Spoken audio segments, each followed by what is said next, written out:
Your fear of looking stupid is what's holding you back. Your fear of what others think of you is holding you back. So just put it out there and it's going to hit with someone and it's going to resonate with someone. And literally even the chiropractors with 1 million followers started at 0. So if they can do it, you can do it.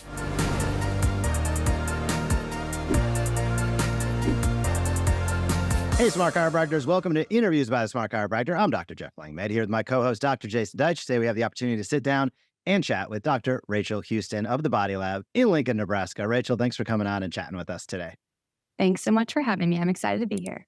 It is our pleasure. As I mentioned earlier, you have quintessential Lincoln, Nebraska going on over your shoulder. I can see the cars, the wheat field is going on. We're going to discuss social media. We're going to discuss providing a world-class patient experience. But before we get there, I'd love for you to set the stage on what got you interested in becoming a chiropractor. Yeah. So I grew up an athlete, went to a small high school. And as you do when you go to small high school, you play every sport imaginable. And as I did that, I underwent my own injuries and I found myself, going to PT, going to chiropractors, going to massage therapists, and my chiropractor really helped me out a lot. So that's kind of my story and wanted to kind of pay it forward and give back.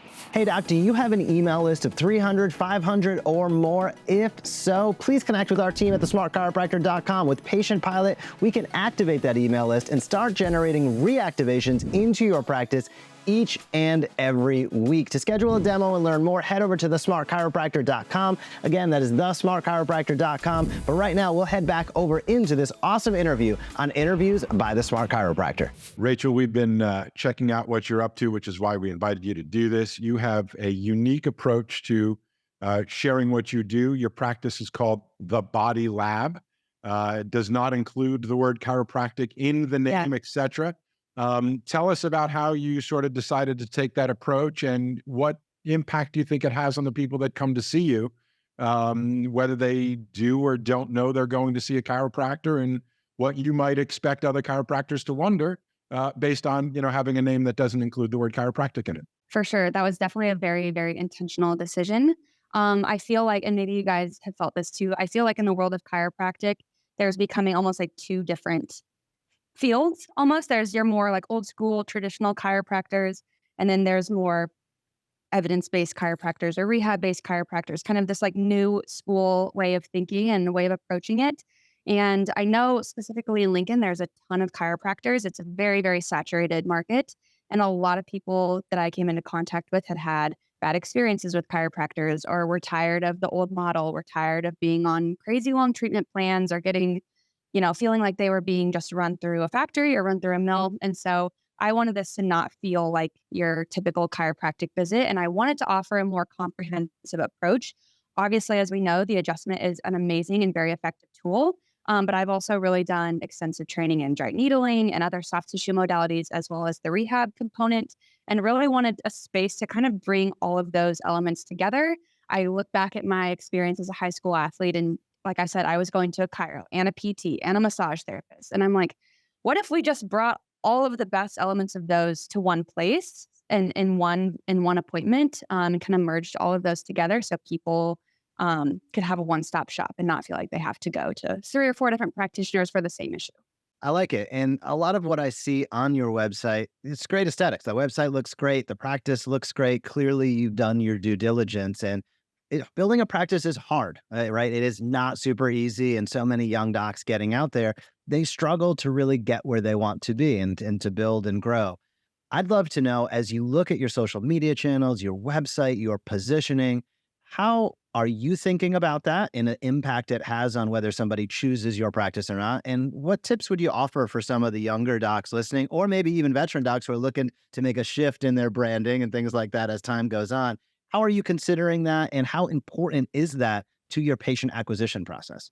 Literally so important. I think in this day and age, the term niche or niching down is very prevalent. And I used to think that was kind of just like BS, like, oh, I want to treat everyone. I want my services to be for everyone. And that's just simply not really how it works. I think if you can really hone in on who your target audience is and identify those people, that can change the game for your marketing. And so I've really identified my target audience, and I identified it as people my age, kind of that like mid to late 20s to like maybe 50.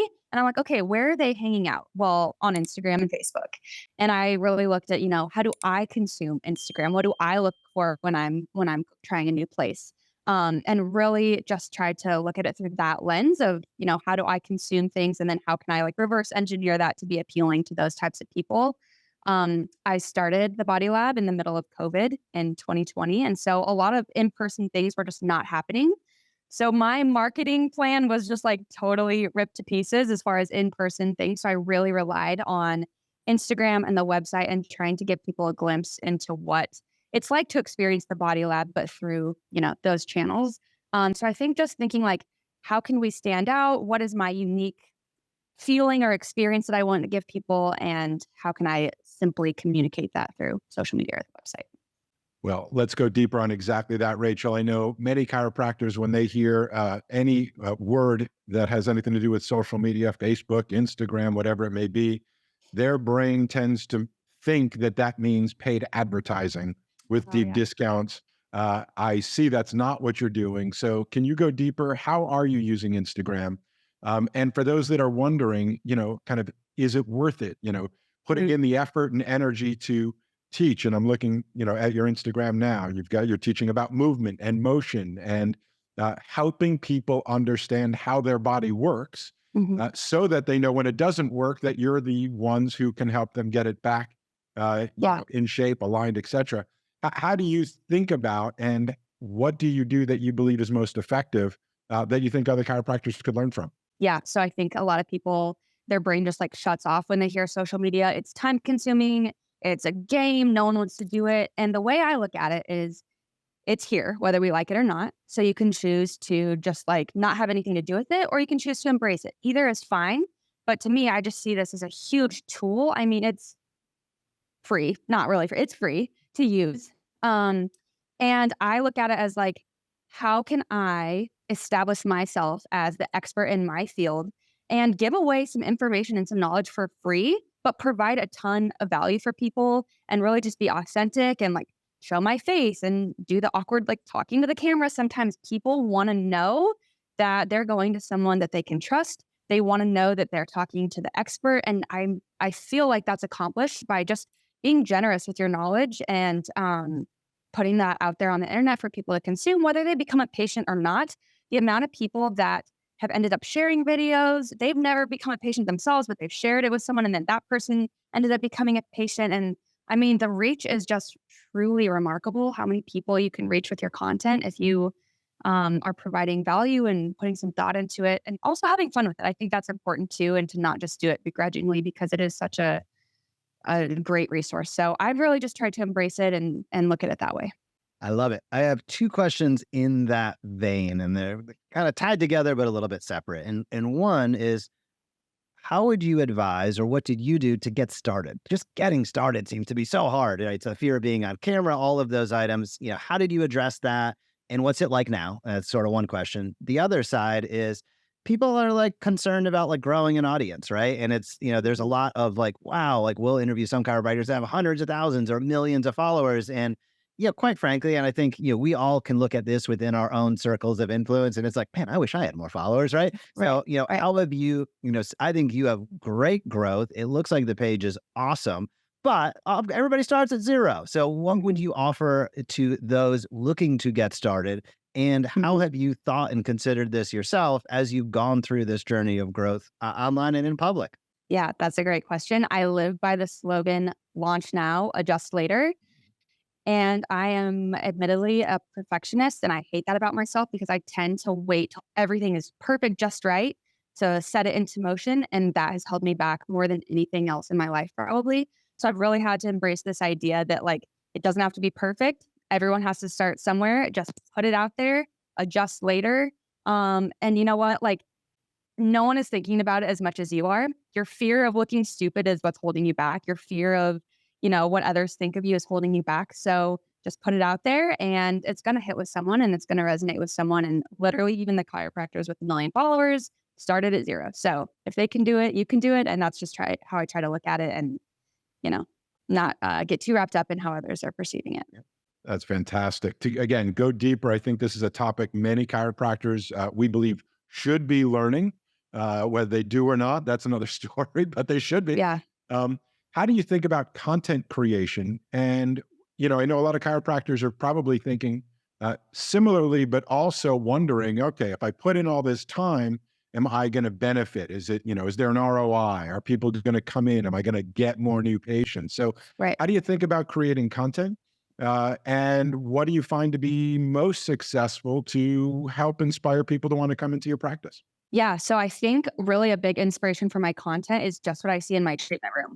I'll be like, wow, I have seen so many people struggling with their squat lately or whatever it is. And then I'll just get thinking of like, okay, if they are, then there's other people who are. And how can I make just a really educational, value packed video about this that can reach more people? And I also try to think about like, what is easily shareable? You know, like what's a common thing? What's a shared experience or a shared problem that a lot of people have? And how can I make a video that like someone's gonna see and be like, "Oh my gosh, my buddy struggles with that. I'm gonna send it to him," or like, "I'm gonna send this to my coach," or whatever. Just really trying to get inside the mind of your consumers and of your patients and be like, what are they experiencing in real life? What are their real problems? Not some as much as we love research as evidence-based chiropractors, I don't wanna like break down a research article in a video that's not easily digestible. That's not something people are going to stop scrolling and look at. It has to be quick, easily consumable, shareable, relatable. So that's really how I try to approach my content. Hey, it's Dr. Jason. I just want to take a brief moment and invite you to schedule a demo with our team to learn more about our patient pilot automated email campaigns. They are the smartest way to reactivate the people you've seen over the years in the past. Check it out, schedule a demo. We look forward to helping you help more people and piloting your patients back into your practice. Now back to our show. That makes a lot of sense to me. And I think this ties into the conversation around patient experience. So you were mentioning before we hopped on that you had some strong feelings around patient experience. And not only do you really take pride in what you're able to offer in your practice, but I'm assuming there's a bit of a story here in terms of perhaps you seeing things other places that you wouldn't want to do in your practice. What's the emphasis on patient experience that has inspired you to take such a patient-centric approach in your own practice? Yeah, again, I think looking at the chiropractic field as a whole and specifically in Lincoln, it's so saturated, right? And so I'm always like, how can I stand out? How can I be going the extra mile? I'm a millennial, and we millennials are all about an experience, right? We don't want to just like go and get a service or go and get food somewhere. We want it to be an experience. We want there to be cool music. We want there to be cool lighting or cool artwork. We want it to feel like something that like is bigger than just the service that we're getting, something that we want to post on our Instagram story. So I really tried to think about it that way, just in terms of the aesthetic and the interior. And then also just like really, really focusing on building those relationships with my patients. And I don't want that to sound cliche because like everyone probably says that, but really getting to know them and give them a reason to go tell their friends about their experience. And this is something I started fresh out of the gate when I was first in practice is I would see a new patient and then I would immediately go to a sticky note and write down every single thing that we talked about, you know, their dog's name, what their job is, where they're from, where they went to school, like every talking point. So then I could remember those things for the next time and really start building on those relationships rather than just being like, how was your weekend? How was Thanksgiving? Like those like, you know, cliche surface level questions. And I feel like I have built amazing relationships with my patients and I'm so grateful for that. And my whole practice almost is referral based. So I really attribute it to that. That is phenomenal. I want to know if this is something you can speak to if you do or don't notice a difference here, but staying on the topic of customer service, referrals, but also social media. I'm sure, especially in the beginning, before you're, basically all referral based, you had people that would come in that didn't know you, that weren't sure what they were doing there, that maybe weren't following you on social. Mhm. Can you speak to, is there a different experience for you as the doctor of somebody who comes in who has no idea who you are and maybe heard your name or saw you somewhere, met you somewhere, and those that come in because they are following you on social Mm, media and they have learned from you and they've sort of gotten this celebrity sense that you are an expert. Do yeah. you feel a difference in how people come to see you, how they respond to you, their, I'll say even focus on focusing on their active care plan and being compliant. Do you find a difference between those that follow you and those that have never heard of you and just go, somebody said I should come in?